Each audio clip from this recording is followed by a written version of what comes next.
What's up, guys? James Palms here, November 16th, 2024 here. Just getting ready to start with some of these palms. I think I'm going to start with these two smaller Mexican fan palms, start doing my protection method on them. I don't really need to.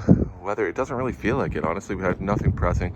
Not a great day to do it. It was supposed to be 11 degrees and sunny today, and maybe the same tomorrow. I don't know, maybe tomorrow will be better. Maybe I'll do a little bit today, a little bit tomorrow, but no damage on these guys, as you can see, of course. No winter here or anything yet. This is just a little pre-early. With the big boxes, that light breeze sucks. You want dead, no wind when you're putting the big boxes up, because you have to lean the big panels, and if the wind catches them, it'll break the styrofoam. It's very cheap, and there's a good gust. As I say that, there's a good gust. Even a small 15-mile-an-hour gust or whatever is not fun when you're doing this, but these look perfect. We're gonna start on these two. And maybe that guy right there. There's no damage. It's an okay day. I was hoping it was going to be a little better. So it's 46 degrees, 47 degrees Fahrenheit right now, 8 degrees Celsius, something like that. So not great. A little bit cool. Overcast skies with a light breeze. Like right now, no wind, but once it kicks up, it's not the best day ever for it. I was hoping it was going to be full sun, but not bad day nevertheless. Do it before we get some actual winter weather. You don't want snow or anything. I'm going away in just a few days really, so to the Caribbean, and I need these guys done, at least these three Mexican fan palm done before I go away, just in case. They're not really calling for any winter weather, but it's getting to the point now. This is pretty late for these guys. I usually do them right around the very beginning of November, so it's later than normal, 2 weeks, almost later than normal. Sometimes even I've started with these ones right at the very end of October if I see cold weather coming, but nothing yet. We've had a couple nights just below zero. Most nights are no frost. We've had, I don't know, 5 frosts probably, and one night below zero. So, all right, let's see if we can do something here. All right, guys. Well, it's about 3 hours later. I cleaned out my gutters and put up all my Christmas decorations, my Christmas lights on all the other floors. And then just getting all this stuff out. It kind of goes behind a shed that I have, and just collecting it all and making sure you have the right boards for the right one. So I'm starting with this one. I call it Austin. I name it after my son. Yeah, so this one here, first part, just grab all the fronds. Make sure you wear long sleeves for this part. You can wear a t-shirt afterwards if it's warm enough, but just you have to wrestle all the fronds, bear hug it, and I hold the bungee cord in my hand, bear hug it, and then get it on there.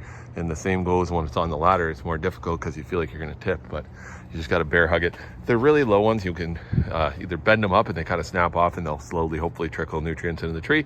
If not, you can just cut them off. If there's a bunch of those will be low hanging. I just want to cut them off. I won't really leave them, but just grab that. Now all we're going to do is put these ones, I don't use thermal cubes. So I've got my extension cord here and it's plugged in. I already tested the lights, changed a bunch of bulbs. Every year you have to change bulbs. I bought them here from Canadian Tire.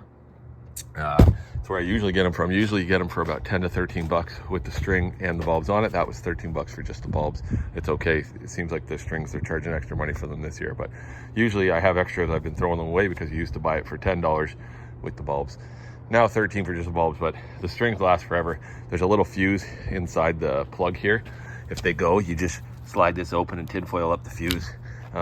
You do that because the fuse, that tinfoil would still burn, and even if this did catch on fire, these palms can burn and it wouldn't hurt. It wouldn't catch on fire anyways. These don't get hot enough to do anything.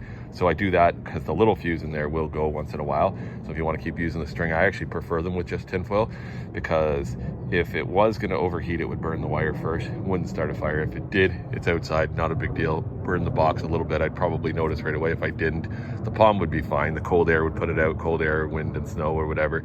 It's not like it's going to burn the whole yard down or anything. Everything's green and cold and wet. So yep, and they don't produce a lot of heat, these bulbs. You can touch them even after they've been running all day. So they're just a little bit of warmth. So all we're going to do is wrap them around the trunk, and I might get 1 or 2 up here just on the top part of the greenery. As long as you use C9, they won't burn the greenery or anything. They don't get warm enough, and that's it. And then we just put these 4 2x4s around it, the 2 top plates and the insulation, and a tarp to cap it off. So we'll do 1. Hopefully I'll do 1. I was going to try to do 2, but I ended up doing a bunch of other stuff. If I get these 2 done today, that would be lovely, and then we could do that one tomorrow maybe. So and then I just have these big 2 guys back here left to do. All right, so this is about 10 minutes later. Cheers, guys. This is about 10 minutes later. I just screwed these 2 boards together, 2 screws aside, and then I screw on the panels onto 2 of the sides. Now I place them roughly where I want, and then I'm going to tack a board together and line it up with these ones here at the bottom and top, and then screw it in. and then re-screw in the support pieces. It's just one board on each side, to go from here to here. So we'll support that, and then the top goes on. These sides go on, the top goes on, and you're almost done. I mean, if you wanted, you could probably leave it like that. I throw a tarp over it, and we have to plug the lights in, but that's it. I already tested them. The cord's there. I'll run it underneath and plug them in. We can have this one box done in about, if you got the stuff sitting here, 10 minutes, 15 minutes. Here's another 5 minutes after that. Just got the drill there, tested the lights, got them plugged in. I just gotta run my other cord out for that one because I'll be attaching another cord to this one. I run them all from one plug. It runs around like a circle. So that's pretty much it. I just tack these boards together. Now all I gotta do is put this side on and the top on.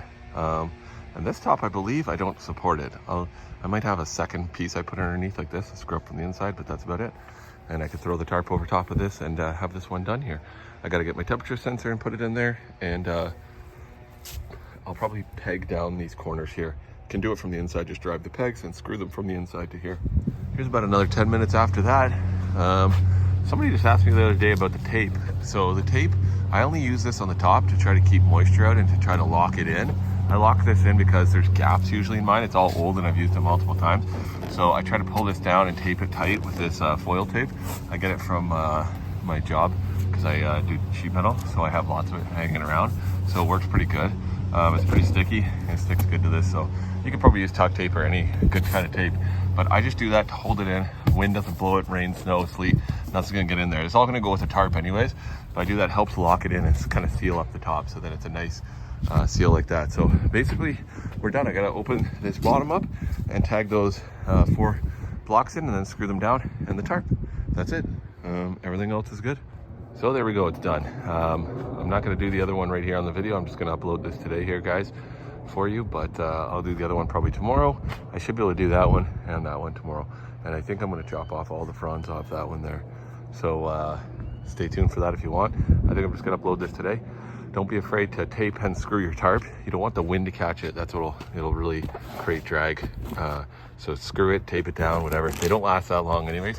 This one I've had it for about 5 or 6 years. Actually, I got it on one of the first years that I winterized these. So I've had this, they were actually on the front palms, probably over 6 years now. So they don't last that long. So just screw through them. This was their last year because they look rough.